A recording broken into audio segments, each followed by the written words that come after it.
continues to survive because of that community of spirit, because people want it to be here.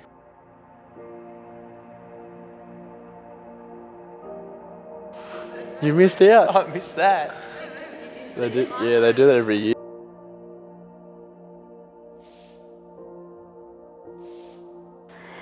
We're not a town that asks for handouts. You know, if we haven't got it, we build it. When we need things as a town, we sort of get together, raise funds. See to fly over with his plane and just drop lollies out on the arena and the kids just swarm on it.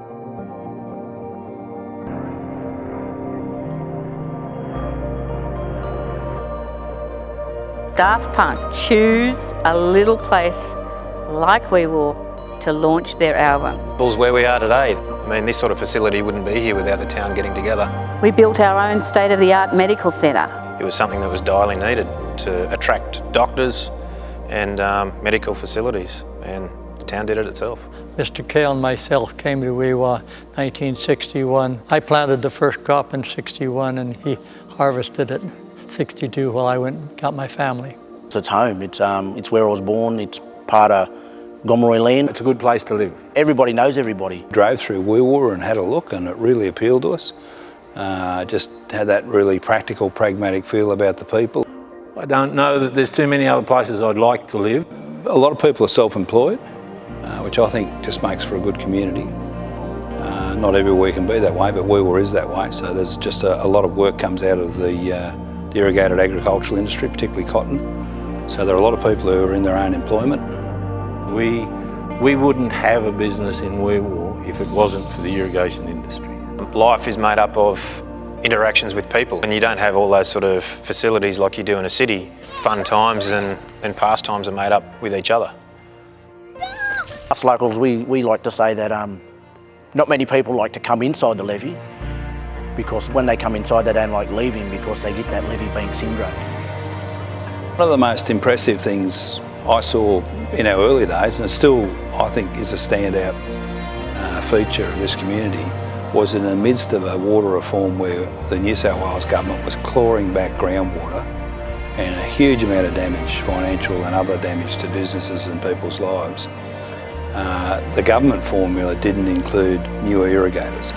The farmers in Wee Waa made a decision to support new entrants into the industry and effectively to reduce the package to longer standing irrigators. To me, that showed me that the community operates as a community. We've got to be really careful that we don't lose the core structure of our community. All the tradesmen, electricians, builders, plumbers, hairdressers, all of those people leave towns when there is no income for them. And once they've left, it's very, very hard to get them back. 20 gigalitres is basically putting Wee Waa in permanent drought. And that's sad because Wee Waa is hurting right now. Water leaving for political reasons, for no real environmental end result, it's a bad outcome.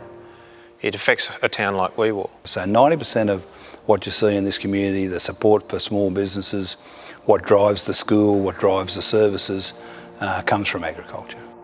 And having someone making a decision on paper to move water assets from a productive landscape further downstream will crucify a town like Wee Waa. 100% of our business really is reliant on water. We're in agriculture, so whether we're talking about our irrigated cropping or our dryland cropping or our stock, all of that relies on water. And this is the third time governments have been back, and every time they've signed off they've said we're at sustainability. So the first round we're at sustainability, the second round we're at sustainability, and here we are a third time, again with the government saying you're not at sustainability. In this lower end of the Namoi Valley there are 6 businesses quite new that will fold up. I won't name these people out of respect, but they'll lose their businesses. It will lead to the loss of 70 full-time equivalent jobs, 38 million annually out of the economy.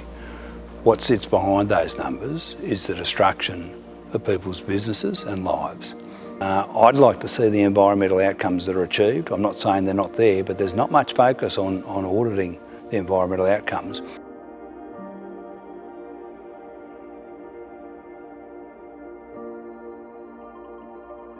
We don't need to have a forced drought put upon us. This is a productive community, but what you can't do is take a viable community and knock $38 million out of the economy, and that's what's going to happen. And think that everything's still going to be okay. You lose people. The government looks at the community and says, oh, it's not really a viable community, you know. Well, why isn't it a viable community? It's not because we're not trying to have a go, it's because we've got these really blind reforms that lift water out of places they shouldn't lift water. If you want to see the impact of water reform in the northwest, take a drive over the bridge, over the Barwon Bridge at Collarenabri, and just have a look up the main street. Collie in the 90s was a very booming town with all the cotton that was around in the early days, and created a lot of work around the town. It was a busy little town. There would have been 6 different places you could have a meal in. People came to town to do their shopping, meetings, sport. It was quite a thriving little community.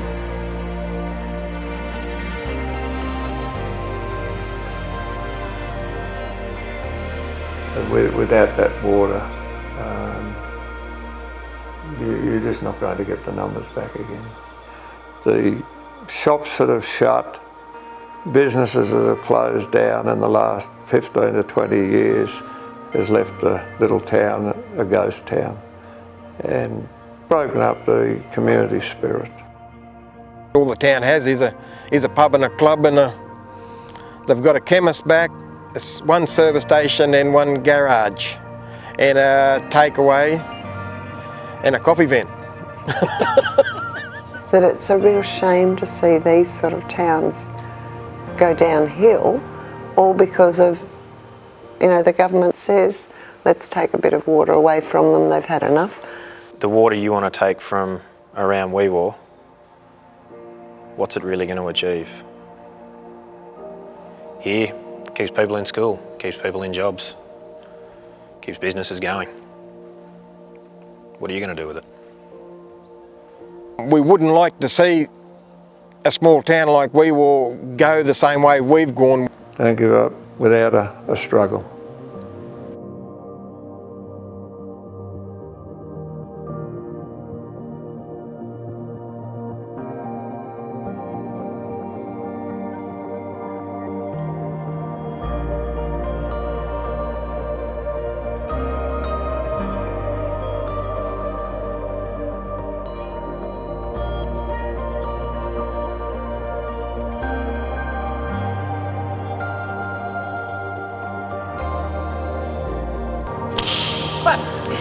Wee Waa's a great town. The Daft Punk.